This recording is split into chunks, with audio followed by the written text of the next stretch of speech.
बहू।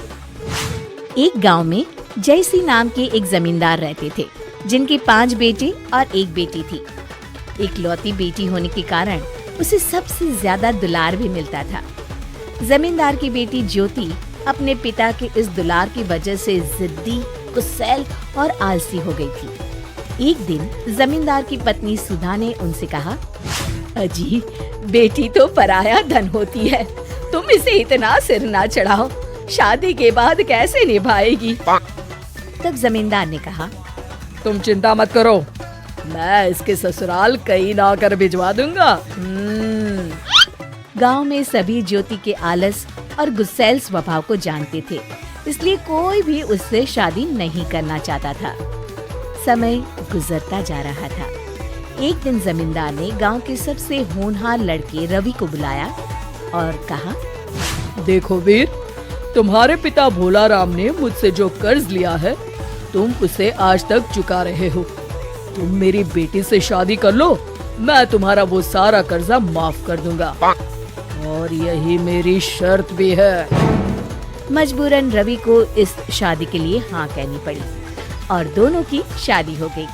लेकिन शादी के बाद भी ससुराल में भी ज्योति का व्यवहार नहीं बदला। अब तो वो पति के साथ ससुर को भी फटकार लगा देती थी और कोई उससे जमींदार की डर की वजह से कुछ नहीं कह पाता था। लेकिन अब रवि से ज्योति की ये हरकतें देखी नहीं जा रही थी। उसने ज्योति को सबक सिखाने का एक उपाय निकाला। एक दिन ज्योति जब सोकर उठी तो उसे बहुत जोरों की भूख लगी थी। ज्योति ने कहा, अरे सबको सांप सूंघ गया है क्या? मुझे जोरों की भूख लगी है, कोई खाना लाओ। ज्योति, आज खाना तुम्हें बनाना है। ज्योति रुआंसी होकर कहने लगी, ना बाबा ना, इस कड़ाके की ठंड में मुझसे खाना वाना नहीं बनेगा। हाँ अच्छा ठीक है, खाना मैं बना लूंगा, बस रसोई में तुम मेरी थोड़ी मदद कर देना। अब रवि की बात मानने के अलावा ज्योति के पास कोई चारा नहीं था। दोनों ने मिलकर खाना बनाया।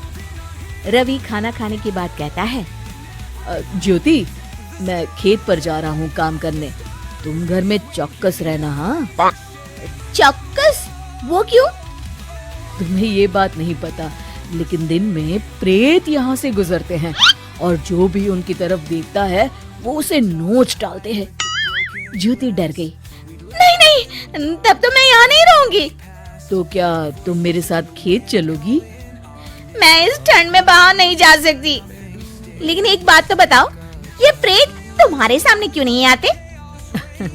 मेरे सामने भी आते हैं, पर जो उनकी तरफ देखता है या उनसे आंख मिलाता है, प्रेत उसी पर हावी हो जाते हैं। इसीलिए तो हम अपने दिन भर के काम में इतना व्यस्त रहते हैं ताकि उनकी तरफ देखने का समय ना मिले। अच्छा, अब मैं जा रहा हूँ।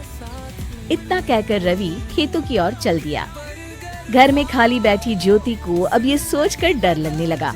उसने सोचा, हे भगवान, अब मैं क्या करूं? यहाँ अकेले मुझे काम करते रहना चाहिए ताकि मेरा भी ध्यान प्रेत पर न जाए। अब बिना माँ के काम करना ज्योति की मजबूरी बन गई थी। वो डर से खाली भी नहीं बैठ सकती थी। उसने मन में सोचा, रवि के आने से पहले क्यों ना खाना ही बना लूं। उस रात को खाना ज्योति ने बनाया।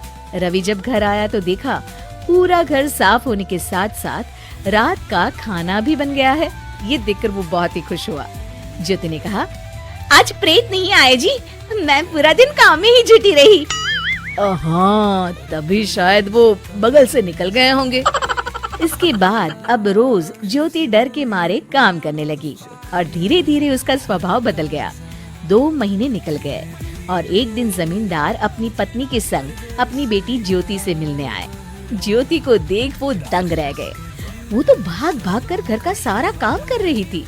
उसके शरीर में बिल्कुल भी आलस नहीं था। माता पिता को देखकर ज्योति उनके गले से लिपट गई और बोली, पिताजी, यहाँ खाली मत बैठिए। माँ, आप भी ना यहाँ जल्दी से कुछ काम करिए, नहीं तो प्रेत आप दोनों को भी नुकसान पहुँचाएंगे। जमींदार को बेटी की बात माननी पड़ी और वो आंगन में रखे भूसे को घर में रखने लगे। शाम को जब रवि और उसके पिता खेत से लौटे तो दोनों अचंभित खड़े देखते रह गए। किसान ने जमींदार से क्षमा मांगी मुझे तो कुछ समझ में नहीं आ रहा है। बेटा रवि, ये कैसा प्रेत, किस प्रेत की बात कर रही है ये? रवि ने जमींदार से सारी बातें बताई। पिताजी मुझे माफ करिएगा, लेकिन मैंने ज्योति के आलस को दूर करने के लिए ये प्रेत वाला झूठ बोला था, और भोली भाली ज्योति प्रेत वाली बात को सच मानकर खाली बैठने से डरने लगी और काम करने लग गई। अब देखिए ना, आपकी बेटी कितनी मेहनती और समझदार हो गई है। रवि की समझदारी और चालाकी से ज्योति के माता पिता बहुत खुश थे और सभी प्रेत वाली बात पर हंसने लगे।